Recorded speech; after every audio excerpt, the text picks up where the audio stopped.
റഷ്യയുടെ ആക്രമണങ്ങൾക്ക് തിരിച്ചടിയായി യുക്രൈൻ ഇതാ കനത്ത തിരിച്ചടി റഷ്യക്ക് കൊടുത്തിരിക്കുകയാണ്. റഷ്യൻ ഊർജ സൗകര്യങ്ങൾക്ക് നേരെയാണ് ഇപ്പോൾ യുക്രൈൻ ആക്രമണം നടത്തിയിരിക്കുന്നത്. റഷ്യൻ ഊർജ കേന്ദ്രങ്ങളെ ലക്ഷ്യമിട്ട് യുക്രൈൻ രാത്രി ആക്രമണം നടത്തിയതായി റഷ്യൻ ഉദ്യോഗസ്ഥരും മാധ്യമ റിപ്പോർട്ടുകളും സ്ഥിരീകരിച്ചിട്ടുണ്ട്. മറുവശത്ത് ക്രെംലിൻ നിയന്ത്രിതമായ പ്രധാന ആണവ കേന്ദ്രത്തിൽ യുക്രൈൻ ഡ്രോണുകൾ ആക്രമണം നടത്തിയെന്ന റഷ്യയുടെ അവകാശവാദം യുക്രൈൻ തള്ളി. റഷ്യ രാത്രിയിൽ വിക്ഷേപിച്ച 299 ഡ്രോണുകളിൽ 212 വെടിവെച്ചിട്ടതായി യുക്രൈനിയൻ വ്യോമസേന അറിയിച്ചു. 14 ഡ്രോണുകൾക്ക് ലക്ഷ്യത്തിലെത്താൻ കഴിഞ്ഞതായും ഡ്രോണിന്റെ അവശിഷ്ടങ്ങൾ 5 വ്യത്യസ്ത സ്ഥലങ്ങളിൽ പതിച്ചതായും അവർ പറയുന്നു. ഡിനിപ്രോ നഗരത്തിലെയും റിവ്നെ മേഖലയിലെയും എണ്ണ ശുദ്ധീകരണശാലയിൽ റഷ്യൻ ഡ്രോണുകൾ ആക്രമണം നടത്തിയതായും തീപിടുത്തത്തിന് കാരണമായതായും ഉദ്യോഗസ്ഥർ പറഞ്ഞു.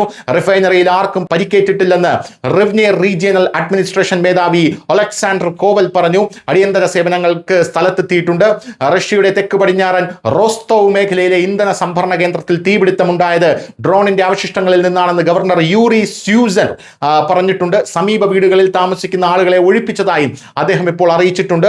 റഷ്യയുടെ തെക്ക് പടിഞ്ഞാറൻ മേഖലയിലെ സെററ്റോവ് മേഖലയിലെ സിവിലിയൻ അടിസ്ഥാന സൗകര്യങ്ങൾക്കും ഗവർണർ റോമർ ബുസാഗിറിനിന്റെ ഡ്രോണുകൾ കേടുപാടുകൾ വരുത്തിയിട്ടുണ്ട് എന്നാണ് നമുക്ക് മനസ്സിലാക്കാൻ സാധിക്കുന്നത്. ഇതിൽ ഏറ്റവും പ്രധാനപ്പെട്ട കാര്യം റഷ്യയുടെ ആണവ കേന്ദ്രത്തിന് നേരെ യുക്രൈൻ ഡ്രോണുകൾ ആക്രമണം നടത്തി എന്നുള്ള റഷ്യയുടെ വാദമാണ്. ഇത് ഗുരുതരമായിട്ടുള്ള പ്രത്യാഘാതങ്ങൾ യുക്രൈനിൽ ഉണ്ടാക്കുമെന്നുള്ള കാര്യത്തിൽ യാതൊരുവിധ സംശയവുമില്ല. News desk news India Malayalam.